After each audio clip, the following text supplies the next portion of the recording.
दंगे, आगजनी, हिंसा उस देश में हो रही है जिसे दुनिया के सबसे खुशहाल देशों में गिना जाता है। भाई ने कहा कि नॉन मुस्लिम नहीं रह सकते जब तक वो इस्लाम नहीं कबूल करते। रह सकते हैं? नहीं रह सकते हैं। तो अगर देखें तो हिंदुस्तान के अंदर मस्जिदों की तादाद डे बाय डे बढ़ती जा रही है।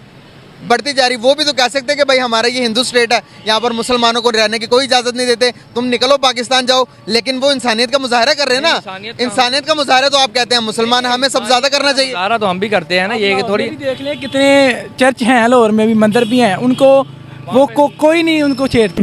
ये मुसलमान ऐसा क्या करते हैं? आपने भी जिक्र किया है कि एग्रेसिव फॉर्म ऑफ इस्लाम का आपने जिक्र किया है। ये ऐसा क्या करते हैं कि ये उन सोसाइटीज़ के लिए अनएक्सेप्टेबल है? हम कहते हैं इस्लाम बड़ा पीसफुल है, को एग्जिस्टेंस है, प्लूरलिस्ट है, लेकिन ऐसा क्या करते हैं पर अल्जीरियाई मूल का आयरिश नागरिक है। इस हमले के बाद आयरलैंड के मूल निवासियों ने अवैध शरणार्थियों के खिलाफ प्रदर्शन शुरू कर दिया। ये ऐसा क्या चेंज करना चाहते हैं वहां पे, या ऐसा क्या एजेंडा है? ना तो ये पॉलिटिशियन है, ना ये इलेक्शन इतना लड़ते हैं कि जिसकी वजह से मुआशरे इतने ज्यादा इनसे तंग हैं। आयरलैंड की राजधानी डबलिन धधक रही है। डबलिन शहर में दंगा भड़क गया है। हिंसक प्रदर्शनकारियों ने शहर के कई इलाकों में आग लगा दी। हमला बोला जा रहा है, उस हिसाब से शायद वो एक इमिग्रेंट है जो कि किसी मुस्लिम कंट्री से है, और मुस्लिम कंट्री से इमिग्रेंट है, तो इसको एक आतंकी हमला समझा लोगों ने और ऐसा अटैक किया कि गुजरात का गोधरा फेल हो गया, या बोलिए कि दूसरे दंगे फेल हो गए। जय हिंद, वंदे मातरम। दोस्तों हिंदुस्तान जिंदाबाद चैनल में आपका स्वागत है। दोस्तों हाल ही में सबसे शांत समझे जाने वाले यूरोप के हॉलैंड देश में बहुत बड़े दंगे भड़के हुए हैं। ये दंगों की वजह है एक अल्जेरियन जो निर्वासित है, जो मिडिल ईस्ट से आया है, उसने एक औरत और 3 लड़कों का कत्ल किया। इस कत्ल के बाद जो हॉलैंड की जनता थी वो रास्ते पे उतर आई और उसने आगजनी करना चालू कर दिया।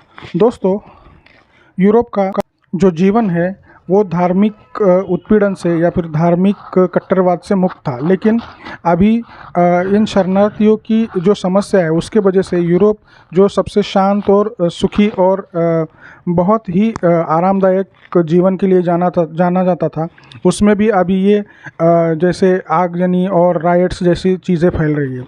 दोस्तों ये समस्या जो मिडल ईस्ट से जो निर्वासित भारी संख्या में यूरोप में आए हैं उनकी वजह से हुई है। तो आइए देखते पाकिस्तान मीडिया का इसके बारे में क्या कहना है। मुसलमान ऐसा क्या करते हैं? आपने भी जिक्र किया है कि एग्रेसिव फॉर्म ऑफ इस्लाम का आपने जिक्र किया है। ये ऐसा क्या करते हैं कि ये उन सोसाइटीज़ के लिए अनएक्सेप्टेबल है? हम कहते हैं इस्लाम बड़ा पीसफुल है, को एग्जिस्टेंस है, प्लूरलिस्ट है, लेकिन ये खतरनाक और डर की बात है। तो मुसलमान क्या करते हैं? मुसलमान यही है कि वो इस कल्चर जहां पे आते हैं उसका हिस्सा बनने की कोशिश नहीं करते। वो अपने गेटोज में, अपने माहौल में ही रहना पसंद करते हैं, which I think is also understand. जो जुबान आपकी होती है, जो आपका कल्चर होता है, वहीं सिक्योर फील करते हैं। लेकिन यहाँ पे बात रुकती नहीं है। ये स्कूलों में इधर उधर ये कॉन्फ्रंटेशन भी करते हैं, ये मत करो, वो मत करो।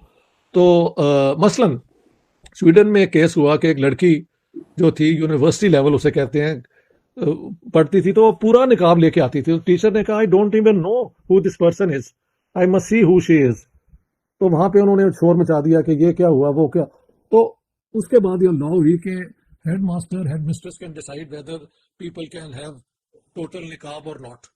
तो ये इस किस्म की चीजें जो हैं वो एक प्रोवोकेशन यहाँ बन जाती हैं, जिसको जो यहाँ की सोसाइटीज के रेसिस्ट होते हैं, जो नहीं पसंद करते कि ये शक्ल सूरत से मुख्तलिफ, मजहब से मुख्तलिफ, जुबान से मुख्तलिफ लोग यहाँ आके तो वो यानी they are visible in society.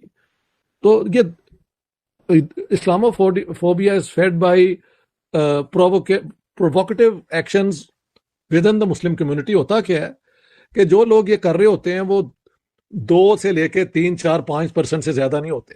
Most people, उन्होंने दुकानें खोली होती हैं, नौकरी पे जाते हैं, अपने बच्चों के साथ टाइम गुजारते हैं, तो not the whole Muslim community is not involve, लेकिन ये जो 2-3% हैं वो वेल कनेक्टेड और मस्जिदों पे उनके कंट्रोल, कल्चरल सेंटर्स पे उनकी प्रेजेंस होती है, तो अपने नंबर से ज्यादा इनका वहां पे एक सोशल प्रेजेंस नजर आता है, जो कि हिंदुओं का नजर नहीं आता, जो बुद्धिस्ट है उनका कभी नजर नहीं आता।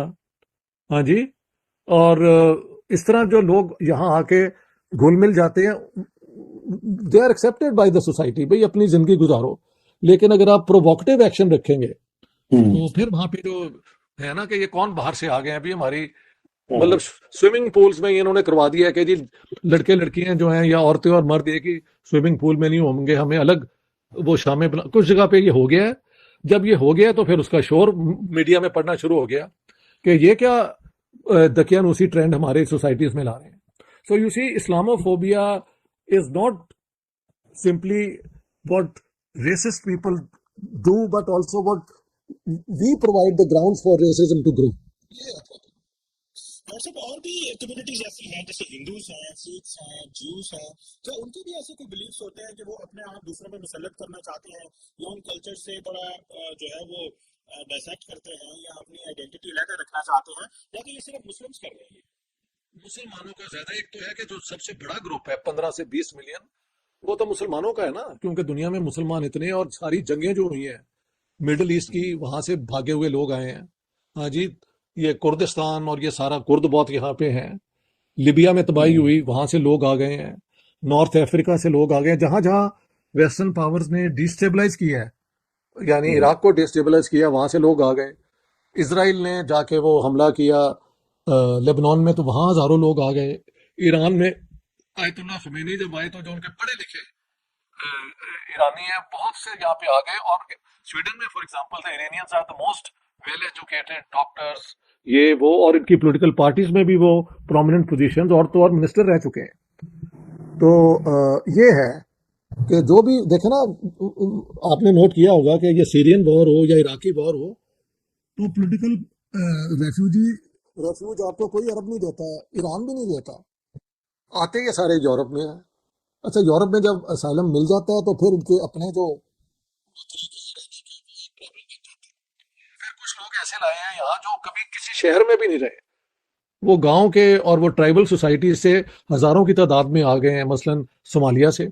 उनका कल्चर जो है वो अर्बन कल्चर है ही नहीं, तो इस तरह वो लड़ाइयाँ होती रहती हैं, झगड़े होते रहते हैं, अपना कुसुनमुखी जिसे कहते हैं हम, वो होती रहती है, जो कि कम से कम इस तरह नहीं थी होती जैसे कि अब हो रही है। सो इस किस्म की प्रोवोकेशन है।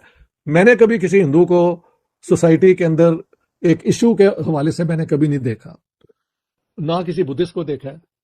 सरदार जो है उनका सिर्फ प्रॉब्लम ये होता है कि अगर वो पहनते हैं ना अपनी टर्बन, तो वो कहेंगे जी हम बस में चलाएंगे तो अपनी टर्बन पहनेंगे, इस किस्म की बात होती है। वहां पे भी क्या कॉम्प्रोमाइज होता है नहीं होता, आई डोंट नो, लेकिन सरदारों ने इसके अलावा कभी कोई और शोशा नहीं छोड़ा। लेकिन every day you will find Muslims in some way getting involved. और फिर जो आजकल क्रिमिनल गैंग्स बहुत ज्यादा हैं, वो मिडिल ईस्टर्न बेस है उनकी, इत्तेफाक से वो भी हमारे जैसे कल्चर से आए हुए हैं। तो ये सारी चीजें जो है ना, the increase in violence, crime, drugs, हालांकि ड्रग माफिया जो है यहाँ पे ज्यादा ईस्टर्न यूरोप और बाकी है, लेकिन प्रोमिनेंट हमारे लोग। तो दोस्तों, आपने देखा जैसे वीडियो में कि कैसे यूरोप में अशांति फैलाई जा रही है, और ये अशांतता प्रकर्ष से अभी इजराइल और पैलेस्टाइन का जो संघर्ष है उसके वजह से अभी प्रोमिनेंटली सामने आ रही है। दोस्तों, ये जो निर्वासित है या फिर रिफ्यूजीज है, ये लोग जहाँ शरिया कानून लागू है वहाँ पे जाने के लिए कतराते, जैसे कि है अफ़गानिस्तान है, जैसे कि सीरिया है, वहाँ अगर उनको जाने के लिए बोलो तो वो मतलब जाते नहीं। और जैसी लिबरल डेमोक्रेसीज है जैसे यूरोप, अमेरिका, यहाँ पे जाके उनका जो डेमोक्रेटिक कानून खारिज करके इनको शरिया कानून वहाँ पे लागू करना चाहिए, ऐसा उनका मतलब फोर्स होता है। तो दोस्तों, ये थोड़ी सी एडवर्स बात है और ये कभी भी पॉसिबल नहीं होगा, तो ये क्लैशेस होते ही रहेंगे। यूरोप को अभी जागना चाहिए इस समस्या से, अदरवाइज़ उनका हाल बहुत बुरा होने वाला है। तो दोस्तों ये वीडियो आपको कैसी लगी कमेंट में ज़रूर बता देना, और मुझे मेरे चैनल को प्लीज़ शेयर कीजिए, इस वीडियो को ज़्यादा से ज़्यादा लोगों के साथ शेयर कीजिए, मुझे सब्सक्राइब कीजिए, लाइक कीजिए, कमेंट कीजिए। मैं मिलता हूँ आपको अगली वीडियो में। धन्यवाद।